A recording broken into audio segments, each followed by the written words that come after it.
Well, hello, White Sox fans. Good evening to you.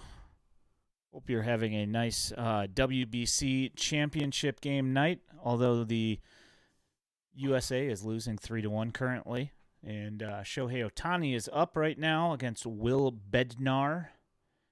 And full count. We'll see what happens here. Um, Been a slow night for the U.S. offense. Just a Trey Turner home run, and that's about it. My name is Ian Eskridge. I am here with my co-host, the Danny Miller. How you doing, Danny?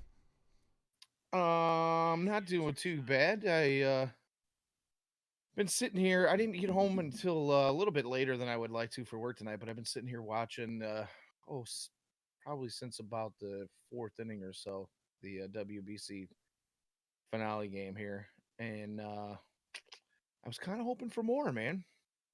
Yeah. But I just saw a tweet come across saying that Mike Trout's next at bat may come up against Shohei Ohtani in the ninth inning. So, I mean, you couldn't have scripted this stuff better if it does, you know, come to fruition. The both former MVPs, both teammates in the MLB facing off in the ninth inning for the title. That's I mean, you couldn't write a script better than that, man. Yeah, pretty So good. anyway, yeah. How you doing, man? How's things? Oh, not too bad, I've been getting wrapped up in the World Baseball Classic. To be honest, it's been fun. Um, that game last night between Japan and Mexico. Oof, that was a lot of fun. Yeah, Uh, yeah, it sure was. um, Late inning heroics are always make for good excitement. yeah, that game was a lot of fun. I've been watching along with the 108 guys and Josh and Jim from Sox Machine over on their I forget what that site's called, Recast or something like that. I don't know, but that's been fun. Yeah, I don't know. It's been a fun tournament to watch. Like I'll be honest, like I didn't like pay too much attention to it last time it happened. Just busy and whatnot. And this time, I guess I'm not busy, so I've been watching it. And it's been fun, It has. and I'm happy that I watched it. Yeah, me Um, too. I think this might be, I mean, I always pay attention to the WBC, but this might be the first time that I'm into it as much as I am this year. The matchups just seem to kind of work out probably better than I'd ever remember. And the fact that there's, a handful of White Sox or, what we would call White Sox stars yep. uh, playing for a few different teams out there. It was very interesting to watch as well. So yeah, I mean, I just found myself more into it this year than any other previous year. So that was cool. Yeah, I paid attention to it before. I never really like went out of my way to watch it. And this year, I decided to go out of my way to watch it, and it's been a good time. And yeah, of course, there's extra added drama because of the White Sox affiliations, that are going on between Cuba and um, I mean Jose Ruiz. I think he had like 4.2 shutout innings or something like that in the WBC, and I wasn't expecting that. Um, No, yeah, and then obviously Cuba and the U.S. and yeah, it's just been fun. Ta hitting really well for the most part, and Yohan Moncada hitting for like, I don't know, got on base like 11 straight plate appearances or something like that, and yeah, Luis Robert didn't have quite the numbers, of course, that we would like to see. But to he wasn't me, awesome, but he wasn't terrible. You know, not terrible, but like I just I watch him, I watch his at bats, and I'm like, he's trying to hit a home run on every single pitch, and it's like you can't hit a 5-run home run when there's nobody on base, or it's just Those his at bats were often frustrating. Um, Yeah, one of the biggest things for me was he still can't seem to lay off the slider down and away. It's just it's his Achilles heel. Everybody, I was going to say everybody in the MLB knows it, but apparently, after watching this classic series, I'm going to say everybody in the world seems to know it because they threw him a lot of that pitch. literally everybody in the world knows to throw him an outside slider, and you'll watch him chase. If you throw him three straight ones that start off on the very outside edge of the plate, he will swing as hard as he can and try and pull it into the left field seats, even though it's on the outside part of the plate and it's Oh, going away five, from six him. inches off. He's, you Brutal, man. by the time that thing finished breaking, it can be 6 inches off the plate, and he's still hacking away. Yep. Hey, So you kind of hope, hey, look at that. yeah, That's an little outfit, double huh? play action. Oh, that's good stuff. American flag spandex suit and a black cowboy hat. Yeah. Uh, U.S. just got a double play, I mean, and I thought my outfit was loud, but yeah, that's something, man. Um, I I mean, don't I don't you can't have. even see the giant eagle is part of that jersey as well. But Jeez, yeah, this is well, I'm a patriot. What can I say? This is my ridiculously loud jersey that I wear for the 4th of July because I like to blow things up. So Yeah, fair enough. That's if there's a time to do that kind of thing, that is it. Um, but yeah, no, I've really enjoyed the World Baseball Classic. It's been a lot of fun, and between um, the pitching and the hitting, uh, it looks like those guys are all like at least semi locked in, and Eloy's back now.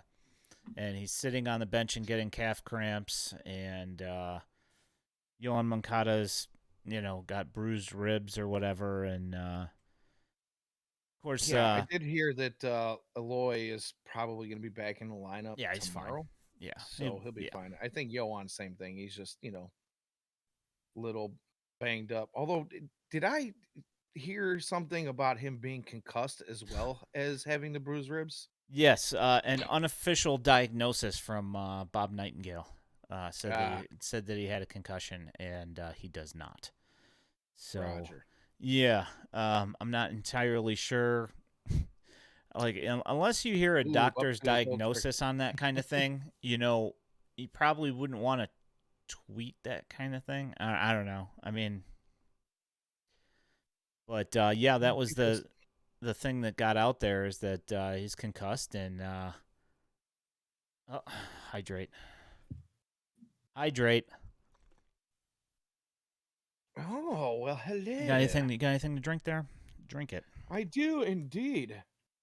You like This that? is Oh, quality H2O oh, served out of a energy drink, or a little I know it's Gatorade not even action. an energy drink. Yeah, Yeah, outfielder Johan Moncada. That guy. I don't know. It's there are certain people that you wonder how they have jobs, Ah, and I recognize that screen name, by the way, on the hydrate. That is a local purveyor of goods in my neighborhood here oh, that I okay, see on the nice. daily. So Um, thanks, Amber. Appreciate you. yeah, just the how does this person have a job? And we've got a couple of them that always seem to have White Sox scoops. Between Bruce and Bob Nightingale, it's like the tweets that come from these two guys, I just don't understand how they are employed. It's kind of He, interesting. the joke for years has been that Bob Nightingale's got the old bat phone directly to Jerry's office, but I mean, some of the assumptions that this guy has made and some of the breaking news that has come out, you got to just wonder, like, how does he get the MLB insider tag, let alone keep his job? You know what I mean? Like, insider of what, dude? Bad info? Because we get a lot more bad than we do good from. Yeah, well, when he gets direct phone calls telling him that they're hiring TLR. It gives him some sort of credibility. The unfortunate bit is that almost everything else is usually at least a little bit off. So Yeah, you gotta wonder if Jerry and Rick are using him as their puppet, so to speak, to maybe manipulate the market at times via yeah, well, Bob's ridiculous tweets and claims. entirely possible. It's that whole thing of I'll stick my hand and I'll use you as a puppet. I mean, it's kind of the same thing. I'm just saying.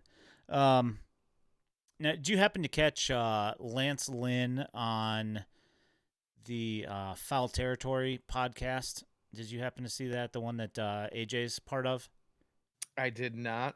I haven't even heard anything about this one. Yeah, I it's feel like I'm so far behind the newish. times when you ask these questions because I'm always like, no, I haven't heard this. I haven't caught Yeah, this. so Lance Lynn was on there the other day, and they asked him if he was going to be pitch. Ask him if he was done, and he said, "Yeah." I called the White Sox, and they said that I'm done for the WBC, and they went on to talk about how Otani could possibly be closing for Japan, and he said, "Oh, well, if he's doing that, I might have to give Rick a call." And today, Pedro Grifol was like, "Absolutely not." So Yeah, you're done.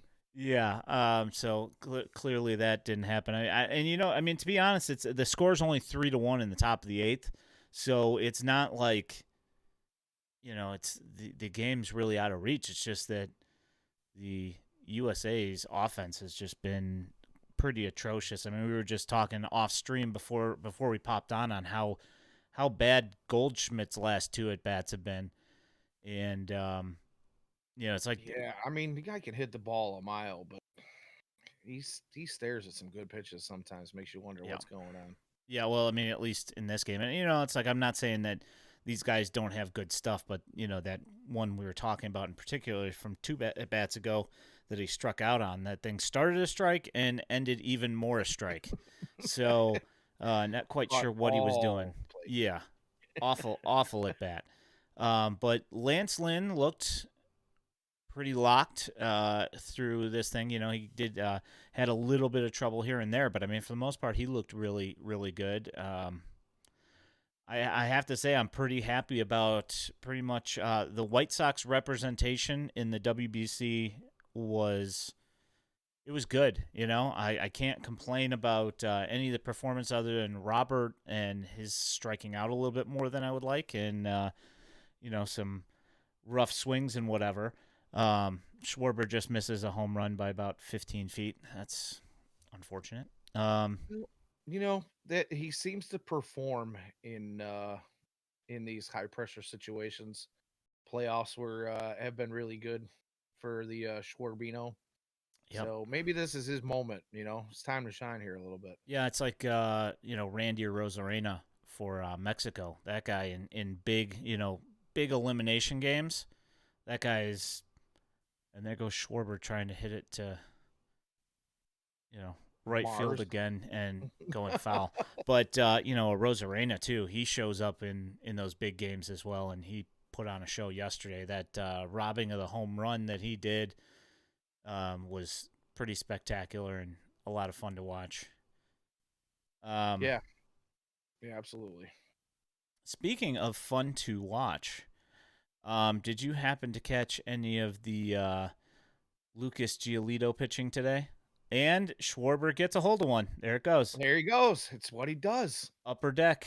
Look at that. It's what he does. Yeah, he 3-2. tanked it Um, against, and then that's our another storyline there late in the game.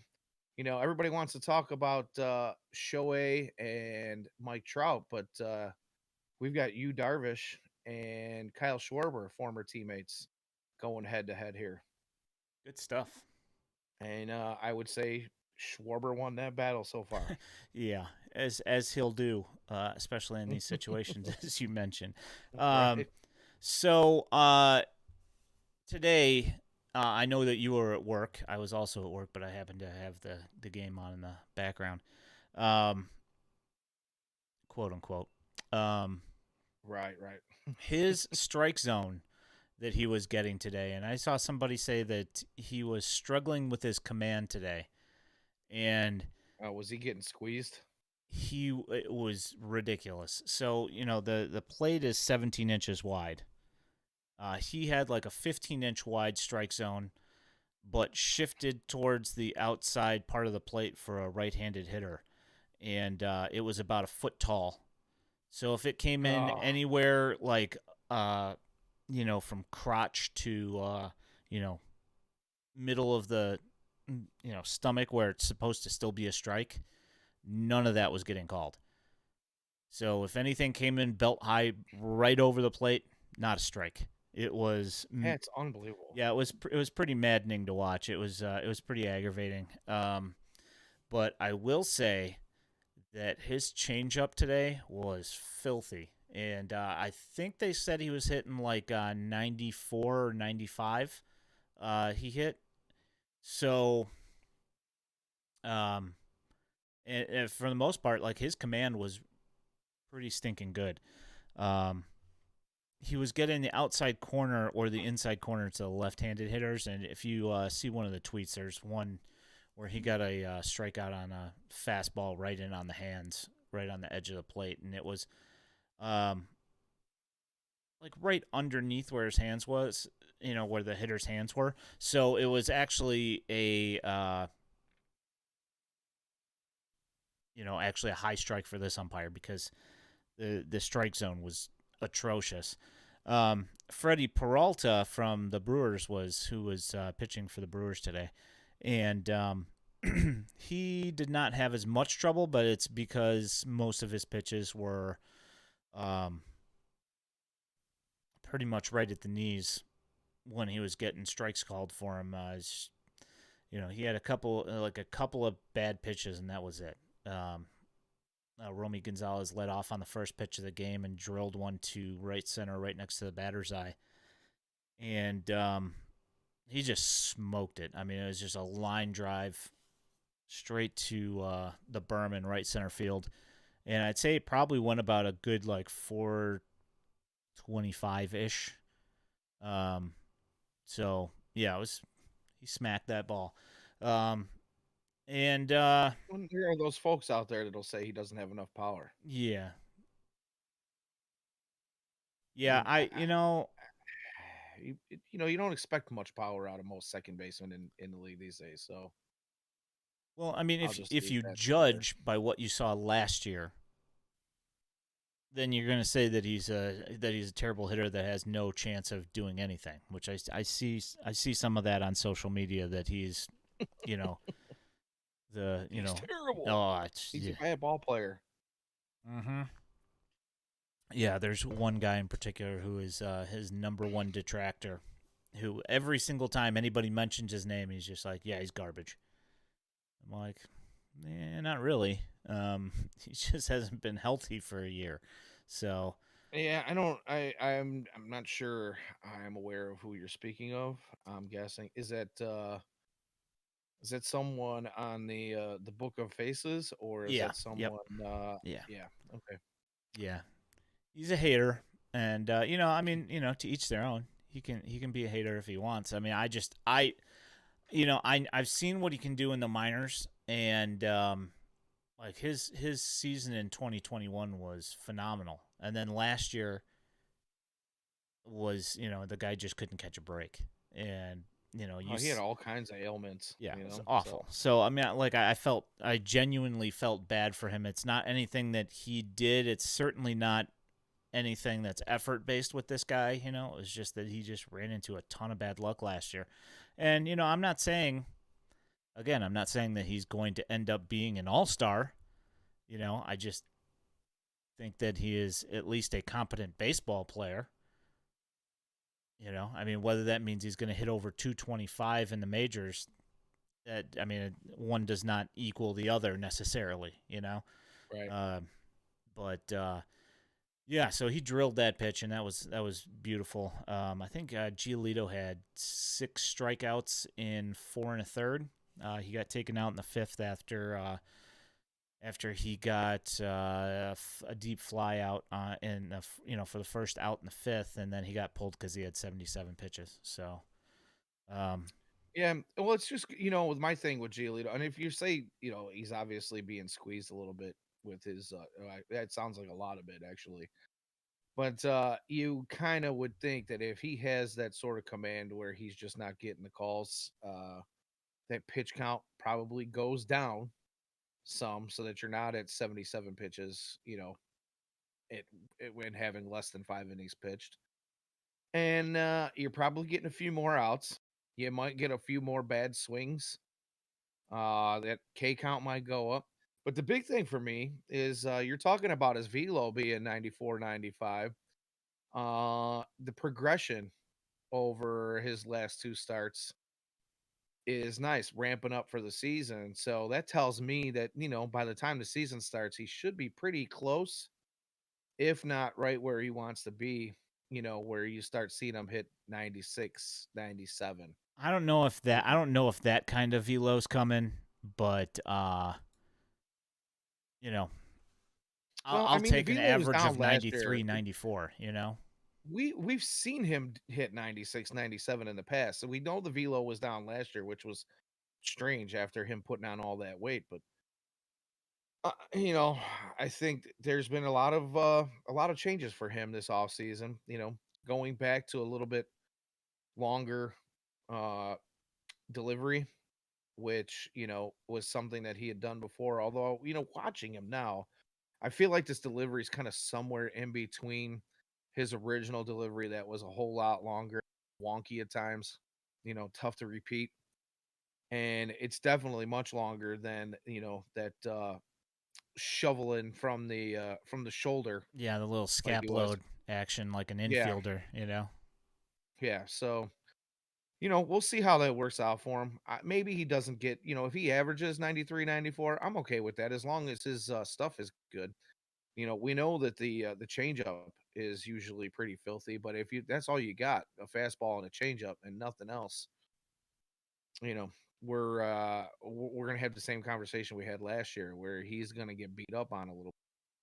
But I have seen the slider look pretty good at times this spring, and he's actually throwing the hook pretty well as well. So yeah, I didn't you notice know, him throwing it as much today. Unfortunately, it no, was a his last start lot he of threw it a change few ups and times though. fast. Yeah, So I'm hoping that if he's got the rotations that he wants right, we might see a different side of Lucas Giolito this year. I'm hoping. I really, as good as the fastball changeup uh, combo is, him being a two pitch pitcher is not ideal. It would be nice to have No, something that has like some sort of something away from a right handed hitter. Whether it be down and out like a 12-6, or cutting straight out like a slider, something. yeah, nice slider with a little bit of drop and a Yeah, little bit of outside run yeah, something from a because right-handed batter. yeah, the fastball is mostly the carry on it's really good, but the movement on it, lateral movement on it, the horizontal movement's not really like there's not really a whole lot of run there, and the changeup it drops, and if he pronates it, it comes low and into a right-handed hitter, and it goes away from a left-handed hitter, but he doesn't have anything that goes away from the right-handed hitter, and that needs to be, I would think that that's got to be one of his main areas of focus of when he's trying to improve, is come up with something else other than those two pitches. I mean, those two pitches are really good, but you can't throw those two pitches, because if somebody guesses right on one of those two pitches, if it's only 50-50, then that's not good enough. Yeah, no, I mean, your chances of guessing right probably gonna put a lot of balls in play and gonna give you a lot against. And It's not good. It's not what we want to see from a guy who is, you know, at times in his career touted to be, ace potential, and at one time was thought to be possibly the ace of this, this White Sox rotation. So, you know, again, hoping for the best from him, but you don't want to see the two pitch Lucas Giolito. We saw enough of that last year, and it was frustrating. Yeah, it's aggravating. The thing is how absurd is it that in 2019 and 21 or 20, that he was more or less still a two pitch pitcher for the most part, and he's getting Cy Young votes. You know, I mean, those pitches are really good. Just the issue being that he needs to have some sort of breaking ball, something that's useful Right. and that he can command. That's been the issue with it, is the whole command part of it. So Well, and that's the thing. You look back at 2018 where he was kind of, yeah, he was just terrible, honestly. And then, like you said, 2019, 2020, he kind of figured it out. And, the White Sox were running that ad for a long time there about him, worst pitcher in baseball was Stephen B. Right. Smith. Yes. And for him to turn it around the way he did, well, you know, we're talking about early in a young pitcher's career, and he comes out and he does what he does for a season and 60 games. And, obviously, as a starting pitcher, he's only getting, you know, 35 starts a year, maybe if he's healthy for the entire season. And then in a 60-game season, what do you get? 12 starts. So, I mean, honestly, that was just the time that the league needed to have their analytics teams. There's that word, analytics. Yeah, his command These also teams that wasn't as have good last year, so right. that didn't help either. Well, no, you're right. But obviously, these teams have seen a good 50 or so starts from Lucas Giolito and had something to go back and look at and say, this is what this guy does. He throws two pitches. Now we're going to game plan against that. Yeah, it's like you just So, guess change up every time. You'll be I mean, late you on the could. fastballs, but he throws so many changeups that if you happen to catch a pitch coming in at 83 miles an hour, the odds that you're going to be able to just turn on it and devastate that pitch over the wall. Like that was the thing, is that these guys would get if they're just guessing fastball or guessing changeup, he gave up his fair share of home runs. Probably because you don't have to game plan so much for a breaking pitch because they don't get thrown that often. So You don't say. yeah. Did you happen to moving along to other people in the starting rotation? Did you happen to catch Dylan Cease the other day? Yes, I did catch part of it. I didn't get to see all of it. Obviously the weekend is time for me to do home stuff. So, Yes. I work, 5 days a week, sometimes 6 days a week at the job. And then I come home and I get to do all the work that You the get honey-do to. list. You get Yeah, to. Yes. I get to do So the much honey-do fun. list when I get, but I did catch part of it. And I gotta say that after a little bit of a wonky start to his spring, uh, he looked much better in my opinion. Yeah. Yeah, he's improved a little bit uh from I mean, the first time was what, 11 runs in .2 innings. He got Yeah, one 2/3 of out an per inning. inning and gave up 11 runs. Brutal. Oh, did you get him? Did you get him? Did you get him? Nope. They didn't give it to Oh, him, huh? it was That close. was close. It was close. I gotta Oof. say though, I love Rio Muto's chest Oh, his protector. chest protector? Yeah, well, I mean, I love Yeah, Real that thing is Muto in sweet. general, but yeah, the chest Well, protector is yeah, good. yeah, it's pretty sweet there. Oh, man, that was close. Oh, it's close. Oh, he did just get in. It Yeah, looks a like. quarter second. Um, yeah, Ladder Enjoyer mentioned that Trout is currently lined up to be the third batter of the ninth, so that will be something to watch coming up here shortly. Um, yeah, so the first start for Cease was a Travisham mockery. Pretty much What like, was that word? yeah, exactly. It's a travesty. What was it Travisham? A sham. A sham, a mockery. Yeah, travesty, a sham, a mockery. Yeah, it's from some like commercial back in like the early 2000s. I think it was Bob Odenkirk actually. Bob Odenkirk. Who is, Huh? he's playing like a lawyer or something in a commercial, and he says that. But yeah, that first outing was awful. The second one, you could see that his velocity was up a little bit. Still didn't do great, but he did okay. And then this last time, the first inning was rough. I think he had 27 pitches in the first inning, and then Yeah, something like that. after that it was done. Like those guys weren't touching him. Yeah, it was pretty much lights out after that. Yeah. And it's just good to see that progression. And my thought is maybe those first two starts he just had some things that he was working on, maybe a tweak here and there that Ethan Katz basically told him, like, I don't really care what the outcome of the game is today. This is what I want you to do, and this is what I want you to work on, because we saw a different pitcher Yeah, over the no, weekend. 100%.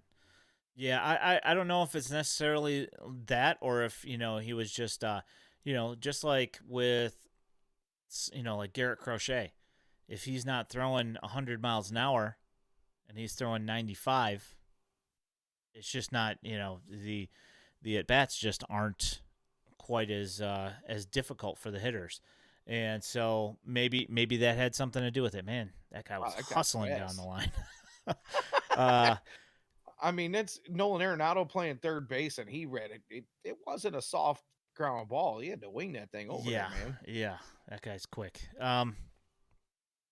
But yeah, I mean, it could be something having to do with that. I mean, his velocity was hitting like 93 and 94 in his first start, and his command obviously wasn't the greatest. He was leaving a lot of his fastballs up in the zone, and when they're coming in at like 93 or 94 as opposed to 97, 98, 99, it's going to get hit.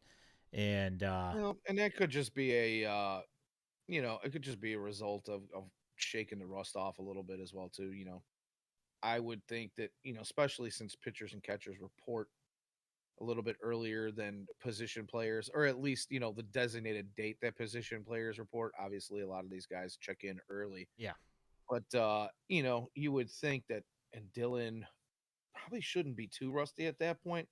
But there's something to be said about game, real game speed and pitching to a live batter that's not on a backfield in practice. You know what I mean? So Yeah. Well, I mean, when you're ramping up and you're throwing 80%, just to get your right, body into, used to throwing again, it doesn't surprise me that the first time he goes out there, he's not completely loose and he's not, hitting his velocity and whatever. That's fine. The ramp up period is what the ramp up period is, and it was for me that game was more of a punchline than it was anything.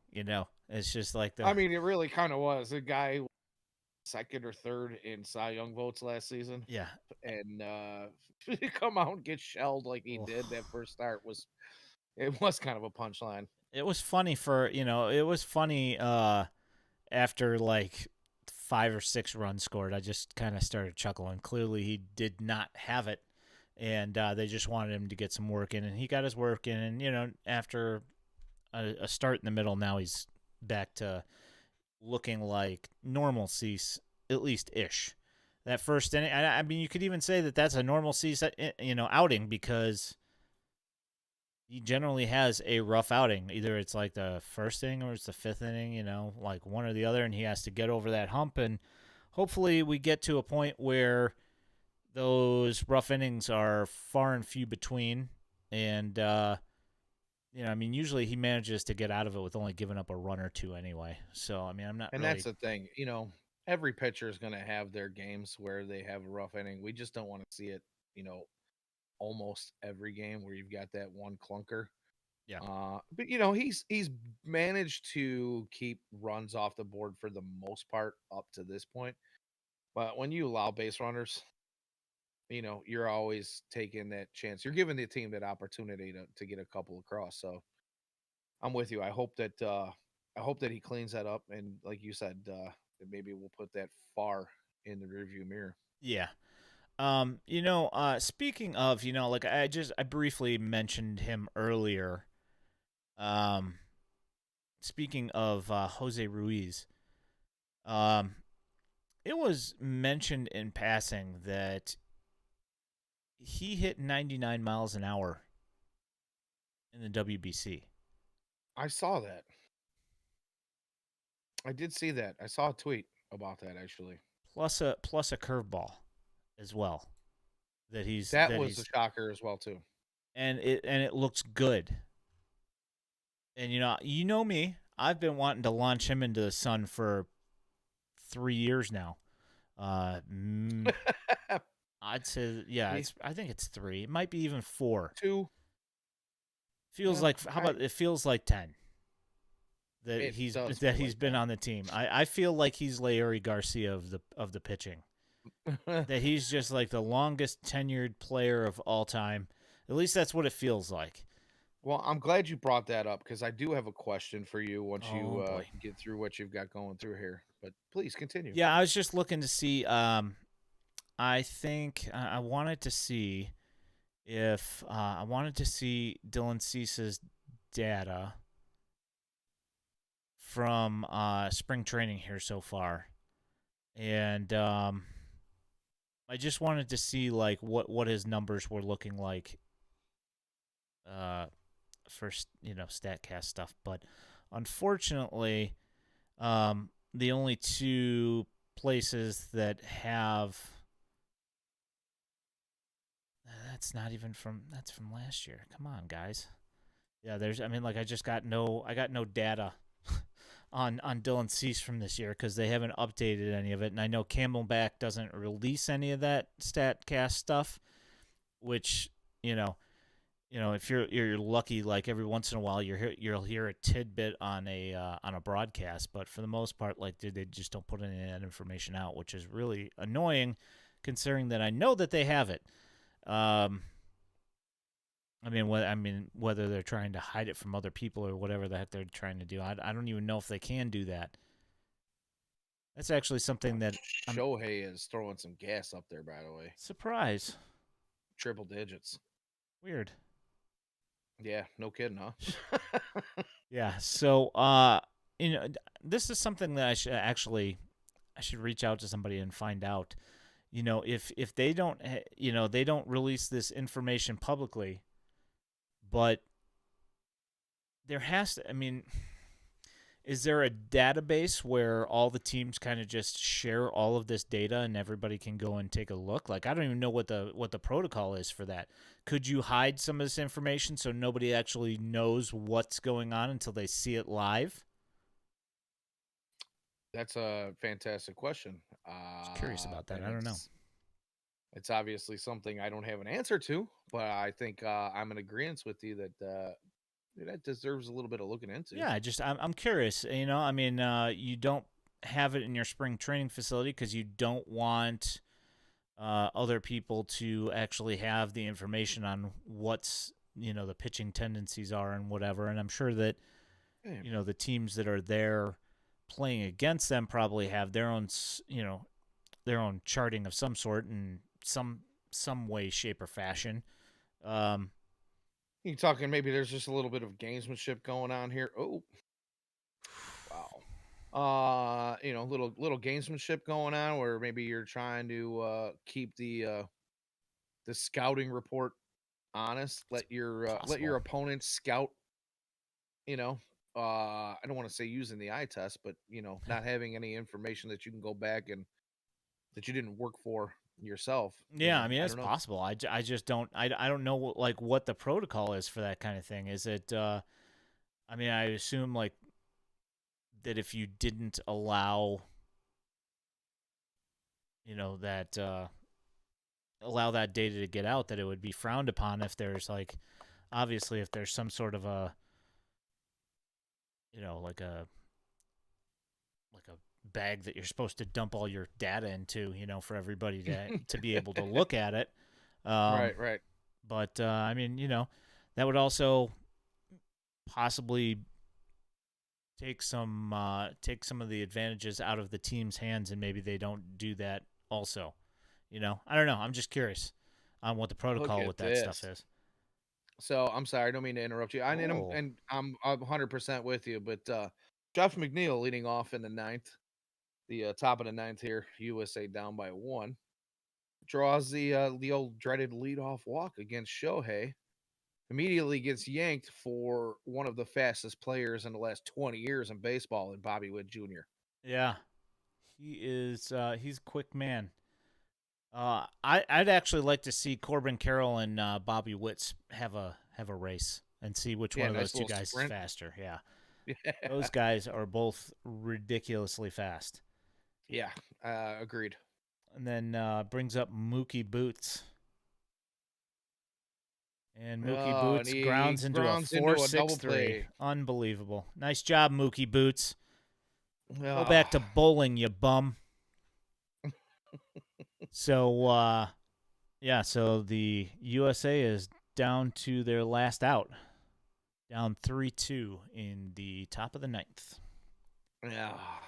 And there And we go. here he is. 2 outs. I mean, this is like storybook It really is. scripted stuff. 2 outs, down 1, and Mike Trout comes in to face Shohei Ohtani. Are you kidding me? You couldn't. You honestly couldn't have made this up at the beginning of this Yeah, tournament. that's pretty hilarious. It really is. Wow. Shohei's not going to give him anything to hit either. Bunch Oh, of he's like, screw this. that's a I'll walk this guy yeah. to get the Goldschmidt. So much drama. I mean, well, Goldschmidt, he'll just watch the ball go by, apparently. Right. Or he'll just ground out weakly. Ooh, or he'll throw Man. 100-mile-an-hour gas right past him in the zone too. Yeah, this Oof. is what we were all looking forward to seeing.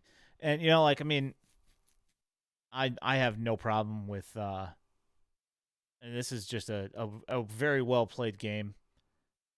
Benches are both on the top step. Yeah. All right, 100 ball 2. miles per hour again. He's just coming out throwing BBs. Yeah, he really is. Insane. Yeah, I And that mean, thing, 100 miles an hour with a little bit of run, like that's man. unbelievable. And the fact that he's kind of like Darvish, where he's got like all sorts of pitches that nobody knows he has, just bizarre. Yeah. Man. Ooh, middle, throws it Middle. right by him. Holy cow. Are you kidding me? I mean, if Trout got a piece of that, it was going to go a long way. Yeah. But he was way late. And he gave him Brutal. that look, though, like, go ahead and throw that junk up here again. Yeah, well, if he does, I think it's still getting by him, but we'll see. It might. It might. Brutal. Either that or he's going to drop like the 80-mile-an-hour hook on right Yeah, here. well, probably. It's probably going to be a slider or something. Oh, to the wall.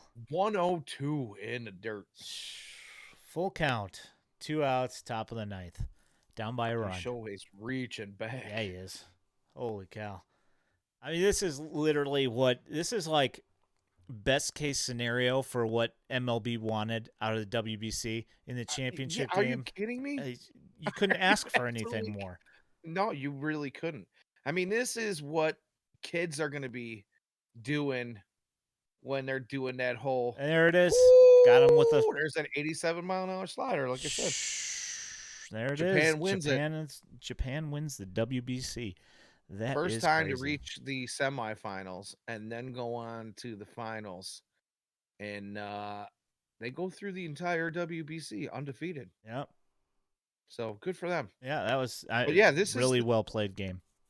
Absolutely. This is going to be that thing that we did it when we were kids. When you're out in the yard by yourself or you're there with one of your buddies, it's just you and your buddy doing a little lob league, like we used to call it back in the day. And you step into the batter's box and you do the whole announcer thing for yourself when you're like 9, 10 years old. You know, Ian Eskridge steps up to the plate, And he 2 outs in the whiffs. bottom of the ninth, down by 1, and it's a long fly ball. This is what Not so the much. kids are going to be doing. Except, now it's going to be the kids playing Shohei Ohtani and striking out, Mike Trout. But yeah, you couldn't ask for more, man. Yeah. You really couldn't ask for more out of the WBC finale. Well, it was a lot of fun. Sure was. Glad that we got to share that moment, Danny. That was good times. Yes, absolutely. Um, And obviously I'm rooting for Team USA, but when you get a game like that, you can't be mad. I hadn't figured, judging by the get up, I hadn't figured who you were rooting for. Yeah, my uni is it's loud one, man, but Hey, that was done on purpose. now you got to put it away till the 4th of July, maybe Memorial Day. I might bust it out for Memorial Day. We'll see. But Um, I had to be loud to match my big personality. there you go. So Joe Kelly, he's been throwing really, really well in spring training so far. He also today hit 99 miles an hour Yeah. versus the Brew Crew. Um, and it was a nasty pitch to it. It just kept rising and kept on cutting in on a right-handed hitter, and just absolutely no shot of hitting a pitch like that. It was nasty, and the thing is his command has been really, really good with his breaking stuff too. And so if we get that version of Joe Kelly, which is what he was starting to trend towards later on in the year last year after Yeah, last month and a half or so. yeah, if that's the guy that we get this year, we're looking at hopefully some really, really good relief work if we get what I'm envisioning from these guys. There's not a whole lot of bad pitchers in the bullpen. One of the guys who's been one of the questionable ones over the last couple of years, Matt Foster. He's out with a strained forearm right now, as reported by James Fegan of The Athletic. You know what they say about strained forearms, what they turn into. Yeah, sometimes. I don't want to put that dirt on them. Sometimes, but I mean, I don't want to rub sometimes that it's just stink on that. But sometimes it's just a strained forearm, and I don't think that Carlos Rodon needs Tommy John surgery again, and he's got a strained forearm. No, this is true.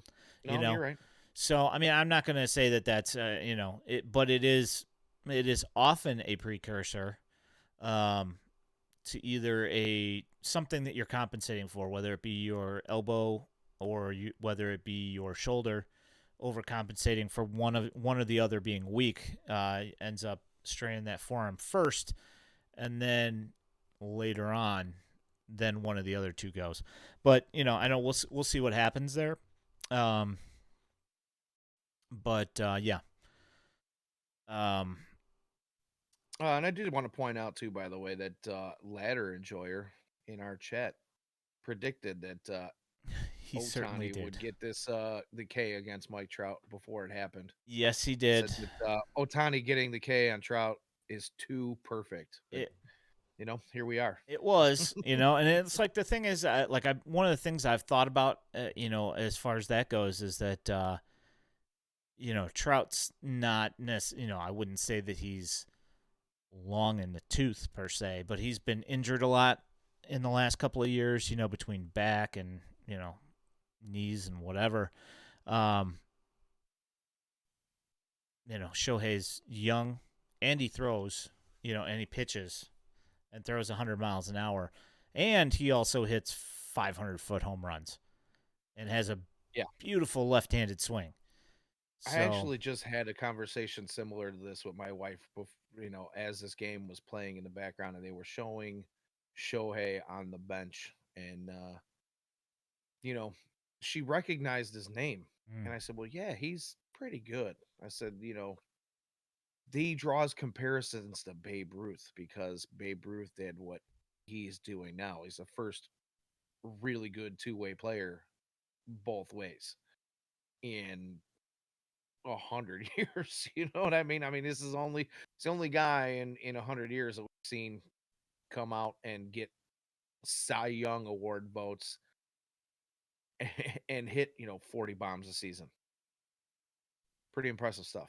Yeah, for sure. Yeah, he's just a phenomenal baseball player. Um, so there we go. Yeah, for the prediction, Ladder Enjoyer gets a free sub. So if you've got Look at that.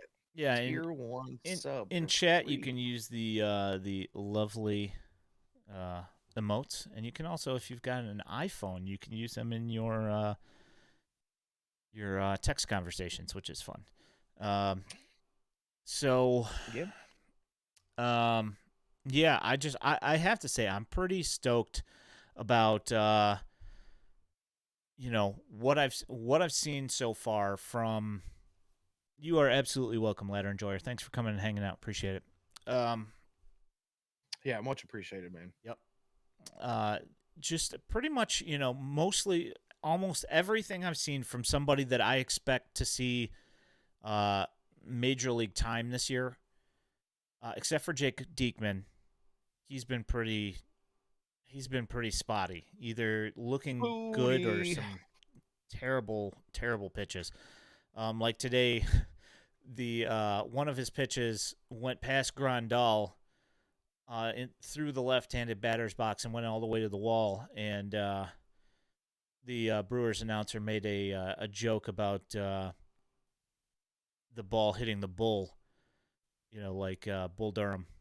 It was like almost Yeah. that bad of a pitch, and he's had some like really nasty command on some of his pitches, and he's gotten hit around a little bit. But the thing is, he hasn't given up a whole lot of runs. It's just one of those things that like when we see him against an entire squad of MLB hitters, I wonder if he's going to be able to get away with some of the things he's been getting away with, because he's been coming in later in games, like the 6th, 7th inning, and that's generally when most of the starters are already out of the game, and he's Right. getting away with stuff. I'm curious to see what happens.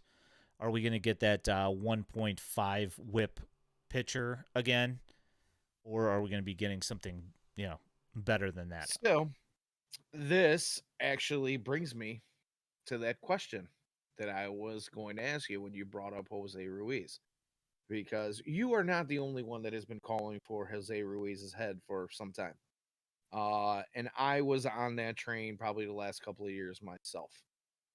But what we're seeing out of Jose Ruiz early this, in spring so far, and who knows if that's going to translate later on, because, all things aside, in the WBC, some of these matchups are no better than AA and AAA matchups with some of these countries. And I'm not saying that that's what Jose Ruiz faced, Mm, but let's be honest, not everybody on these teams is an MLB caliber player, right? right. But that brings me to Jake Diekman. Now, if we look at the White Sox bullpen and the current list of guys that are, kind of slated to be in that pen, there's a chance that there's one odd man out in there, right? At least one that we're kind of looking at. Is your odd man out Jose Ruiz? Or is it Jake Diekman? Because, we're talking about, like you said, with Jake Diekman, where he's probably doing most of his pitching against guys who might not make the MLB roster or guys that are bench players. And, he's been cheeks, to steal a word from you, Jake for Cheekman. a while. Yeah, he was pretty bad Yeah. last year. He put a lot of guys on. So I just wanted to get your thoughts on that. And, if there is an odd man out, who is your odd man out?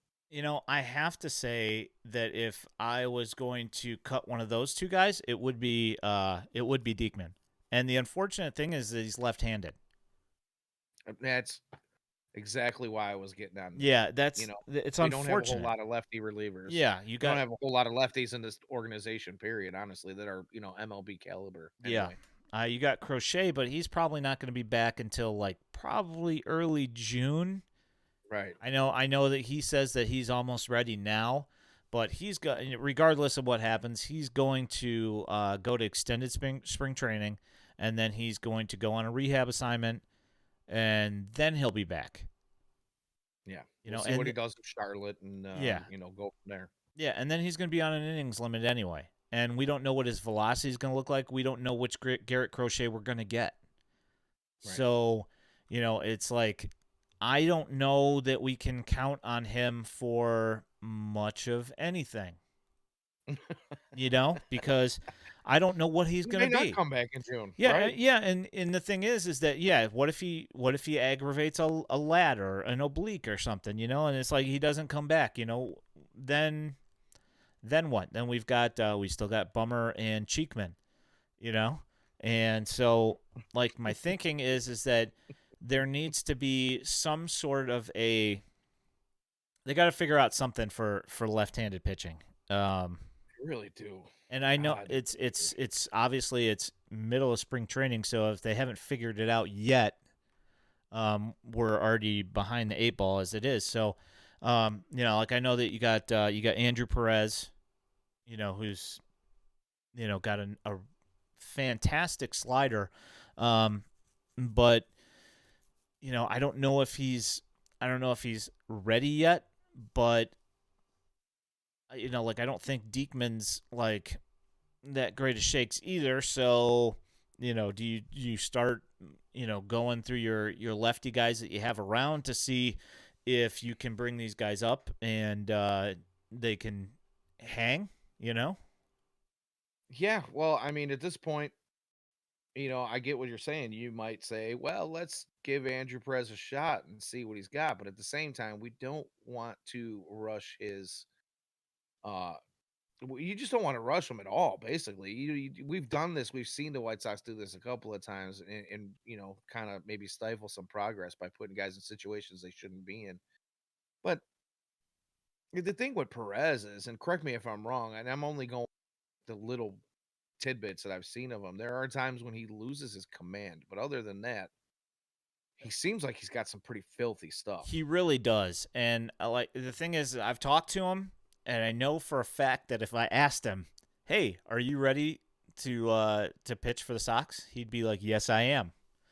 And he's Right. he's got that kind of confidence, which is awesome. Um, but Absolutely. like sometimes, yeah, he does lose a little bit of feel for his slider and his command. Like he'll have some times where he'll give up a bomb. But And that's my point is because if the guy has got that kind of filth that he's throwing up there, I just feel like maybe that's just the last little step in his development before he becomes, this stud pitcher that he and everybody else wants him to be. the potential's there Uh for sure. no, it definitely Yeah. is. It absolutely is. I just don't want to rush his development, I you know? mean, at this point, though, I mean, I think this is his last. I'm trying to think. His last minor league year? This His last might minor be league our season? last year of control with him at this point. I'd have to look. It's either this year or next year that he's a free agent. So Okay. I'd have to look at that. So I mean, it's pretty much is that if you don't think that this year, if this isn't the time, then Maybe he doesn't get his shot with the White Sox. yeah, that's the only thing I'm thinking, and I think that the stuff is there, and I think that probably working with Cats up at the Couldn't hurt. yeah up in the majors would probably be a not a bad thing for him. Um, but I don't Oh, know. look We'll at that. see. The WBC trophy is a frisbee? Is it? I turned it off. Let me take a Sure look at looks this like a thing. frisbee. Yeah, it does. I mean, it looks like a frisbee. What the heck? It's different. I mean, it's cool. Don't get me wrong. Yeah, It's I like that it's different. I think that But Shohei should put it on his hand like this, and then wait a put a minute. beer on top of it. I think that's the Oh, MVP that's the award. MVP All right, I award. don't know It's because still we're seeing the full on trophy there, and that thing's pretty sweet. yeah, no, the full on trophy's cool, but that thing looks like a go kart wheel. It or does, a man. boxcar wheel, you know? Yeah, it looks like something that, on the back end of your lawnmower. Stole it off Boxcar Willie's wooden wooden stock car. Um, Yeah, right. The but soapbox racing. yeah, I don't know. Like, just the thing is that there's not a whole lot of spots open in the Sox bullpen because, despite the fact that the White Sox do develop decent bullpen pitching, that they've gone out and spent a ton of money on bullpen pitching. Yeah. So there's not a whole lot of spots there, and when one of them's being taken up by Jake Cheekman, like, and it's one of, I mean, you're not going to have that many left-handers just because there's not a lot of left-handed depth in anybody's system because left-handers are hard to come by, and at least any Well, this is ones that are true. any good. And I bullpen No, I mean, left-handed you make a arms good are point. just, like most of the time, like they used to be loogies, and if the thing is that if that position was still available, Andrew Perez probably would have been here already because Right. it would be a one and done thing. He'd go in and face a left-hander and whatever. But Yeah, but that three batter rule kind of changed that whole sure scenario. did, sure did. Um, Yeah, the left-handed specialist. I I get why they're doing that. And we're seeing, some of the changes this season with pitch clocks and whatnot, speeding up the games, I think on average by about 25, 26 minutes. But yeah, the left-handed specialist, I didn't really mind that so much. You bring a guy in, you watch a matchup, and it's a one batter, one pitcher duel, and then you'll move on. So I don't know, but I digress. I guess I will advocate for change. I am not against change.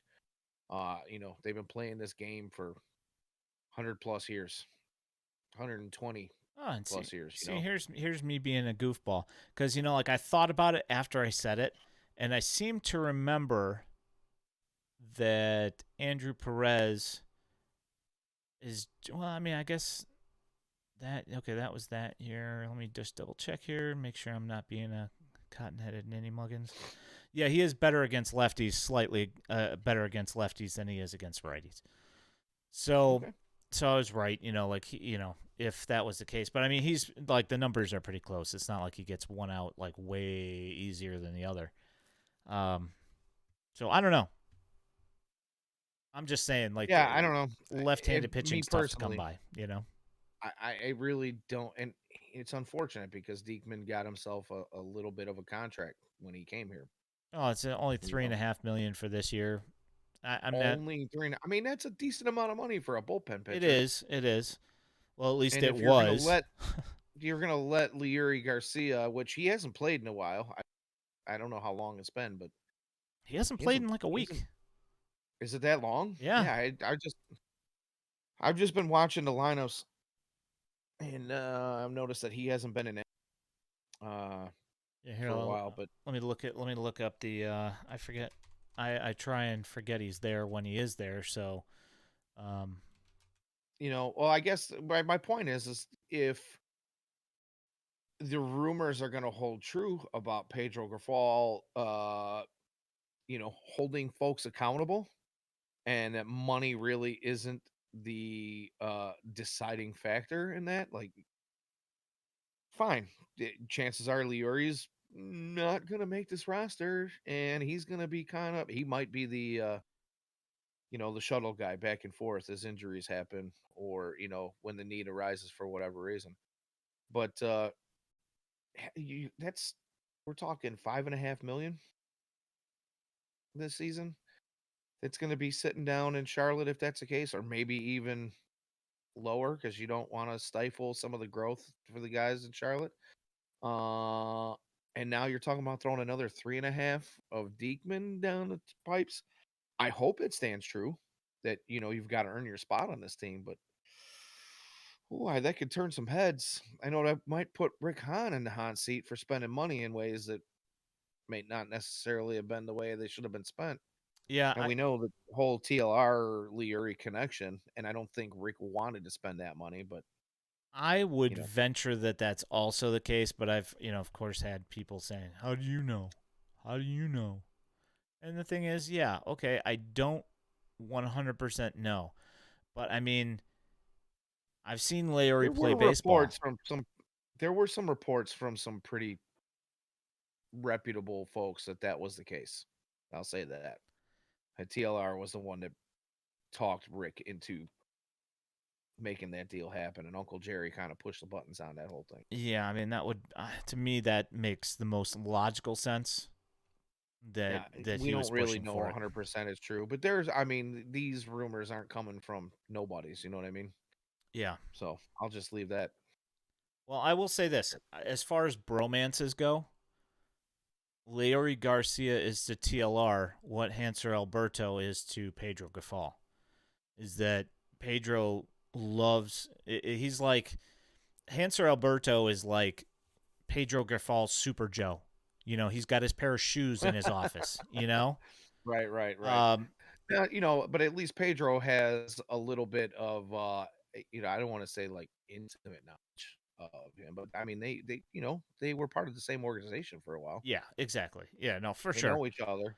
Um, but the thing is that Hanser Alberto also does have a couple of things that he does really, really well. As opposed to Leori, where I can't say that. I can say he does a bunch of things, but I wouldn't say that he does a bunch of things well.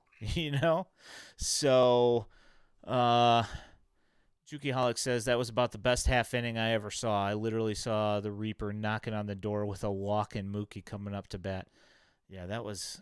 I was wondering what was going to happen, but then Mookie Boots managed to roll over a pitch, and then the old double Oh, play. he's done that a couple of times during this WBC where he's He driving has. one into the dirt right in front of the plate. Matter of fact, he got on base with a high chopper earlier in the game. Yeah, his ground ball rate has been last couple of seasons. Ever since he spent a lot of time on the injured list, it seems like his ground ball rate's kind of gone up a little bit. Yeah. I could be mistaken. I'm doing that without looking at the numbers, by the way, but it just feels that way to me. Yeah. So I had heard somebody suggest that Hanser Alberto has one of those out clauses, like Johnny Cueto had, but I don't see any evidence of it in on Spot Track. And when I saw him sign, I didn't see anything other than he got signed for a minor league deal. I could be wrong. If somebody else in the chat happens to know, feel free to drop that knowledge in there. But it's entirely But yeah, I get what possible you're that he saying. Where has one of he, those. yeah, if he doesn't make the roster, he can see free agency again. Yeah, that was Return to Johnny. free agency, I should say. Yeah, yeah. Johnny Cueto's was May 15th. And I mean, I wouldn't be surprised if Hanser Alberto had one of those as well. And it would be unfortunate because from what I've seen from him, he's a lot more fundamentally sound than Larry Garcia. A lot more fundamentally sound. Like I feel like I don't have to worry if he's on base. I don't have to fear him doing something stupid. And Right. I like he's hit a couple of home runs here in spring training, and I 100% don't expect that to be a normal thing. Like maybe a couple times a year, fine. But the thing is that I feel like his baseball IQ is significantly better than Larry Garcia. Like when I watch Larry Garcia, I'm waiting for the next stupid thing that he's going to do. Waiting for the shoe to drop. Yep, I'm with you, 100%, man. Oh yeah, waiting for that oh shit moment. Pardon my French here, but yeah, it happens far too often. Again, I hate to bring it up. I hate to beat a dead horse, It's all but good. how many times Awful. last year did we watch Leary come up in a 1 or 2 run game with guys on base and be the last out, or with one out So on the many board and hit times. himself into a double play? So many times. And you just knew. I mean, you didn't even have to watch. You could turn the game off at that point because you knew it was going to happen. If there was a man on first, he was going to hit a new double play. Yep. If there was two men on, he was going to strike out or, hit a dribbler to, knock him out of the game. Or he was just going to stand there and stare at strike three down the middle. The outcome was going to be that he is not going to be the late inning hero. It was just that simple. Yeah, it happened once in the playoffs, and that was probably the worst thing that could have happened. Yeah, we all talked about that too. Like, oh, here we go. They just solidified his starting role for next season. Yep. until we knew. Our resident Royals fan, Juki, says a Royal got to shine as a pinch runner. So not mad at that, even though he got thrown out. Yeah. Well, I mean, we were talking. I don't know if you were in here at that point, Juki, but that boy's fast. So he is. He is. It was smart not his move. fault. Smart move for sure. It was not his fault. I mean, Mookie hit that pretty much tailor-made. Yeah, so I'm gonna wrap it up here for the evening here in a second. But before we do, I wanted to just touch on something really quickly, and I wanted to get your opinion. But have you heard? There was an athletic article that came out, I believe, yesterday.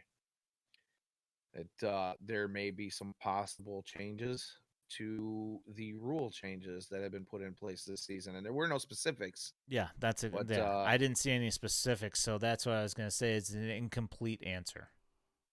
Yeah, I just wonder if you had any thoughts on that real quick before we go. My thoughts on that would be adding a couple more seconds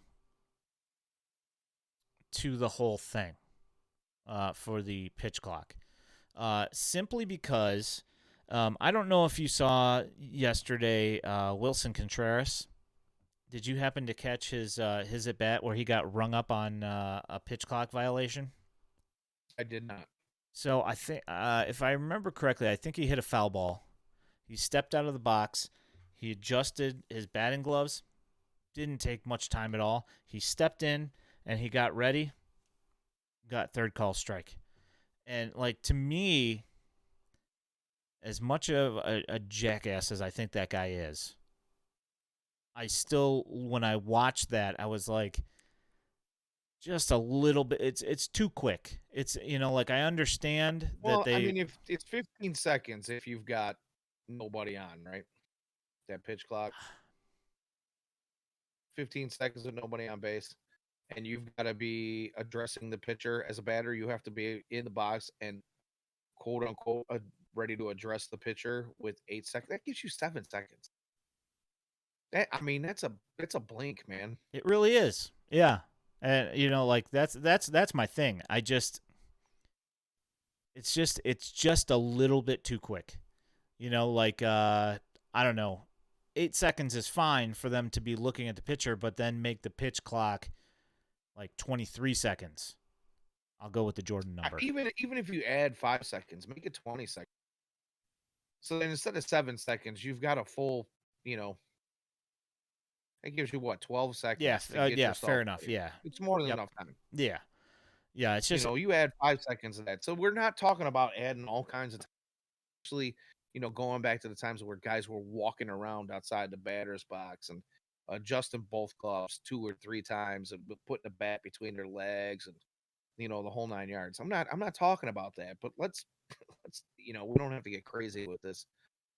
You're gonna take a hack and foul one off your toe. Yeah. No, yeah, exactly.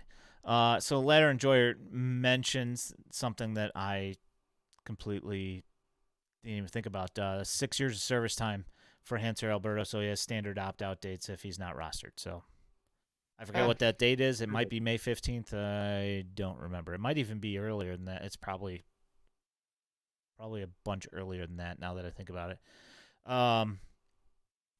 So I also had something else that I wanted to mention before I took off. One thing that Lance Lynn did talk about in his interview on the Foul Territory pod. First one is 5 days before opening day. Oh, so it is soon. So if he's not rostered, it's pretty soon. He was asked about if he wanted to provide a update on Liam Hendricks. and he said that Liam Hendricks looks strong, and that he's going in and throwing bullpens, and he looks good. And he said basically as soon as he's cleared to do it, that he wants to start pitching immediately. Uh, Wow. yeah, so apparently he's got some tests that they are getting some information back, either like last day of March or like very early April, that's going to give them some sort of a like a timeline for when he'll be ready to go. If he's ready to go right now. Um, God, I figured his treatment would have gone longer than that, yeah, but apparently he's got like one more left, and then he's got this test, I guess, or something like that. So, wow, man. yeah, That's great news. Fantastic news. yeah. I mean, assuming that the reports on the test come back good, Right. yeah. But he was at Camelback Ranch, I think, or wherever the heck they were today. Somewhere in Phoenix. It wasn't Camelback. They were playing wherever the Brewers training camp is, wherever their spring training is. I forget which park it is, but he was there today throwing long toss. So he's still I staying did see that. active, and everything's good. So that's good stuff. So Yeah, that's absolutely fantastic news. I mean, you know, like you said, it all hinges on whether or not this test and the report comes back, with as best as an outcome as we can hope for. But just the fact that I didn't really, I guess I don't know enough about the treatments. I'm not a doctor. yeah, I expected things to go a little bit further before we even got to a point of where we were talking about it, possibility of him pitching before the season starts. Anyway, I didn't yeah. expect this kind of news in spring training still. Well, So I mean, that in itself is it's just enlifting, uplifting to hear that. yeah. Well, Lance did say he thinks that if everything goes smoothly, that it would probably be like June 1st or something like that. He thinks that it would be. But of course, Liam's ready to rock and roll. So That's awesome. yeah. It's Anyway, positive either way. yeah, wanted to end on a positive note. Certainly not complaining about people that shouldn't be on the roster. Right. Uh, at Daily White Sox on Twitter. You can find us on Facebook and on YouTube if you search White Sox Daily. And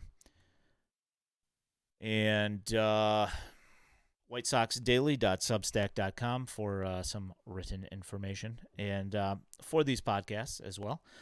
This stream will be up on YouTube shortly, so if you would like to go back and reference something and call us an idiot later, you can go back and look at our episodes and Wouldn't be the first time. timestamp it. Yeah, wouldn't be the first time. Yeah, so thanks for coming in and hanging out on this wonderful WBC championship night. And thanks for coming in and hanging out in the chat. And my name is Ian Eskridge for my co-host, the Danny Miller. You guys have a great night, and we'll see you guys next week. Thanks. Bye-bye.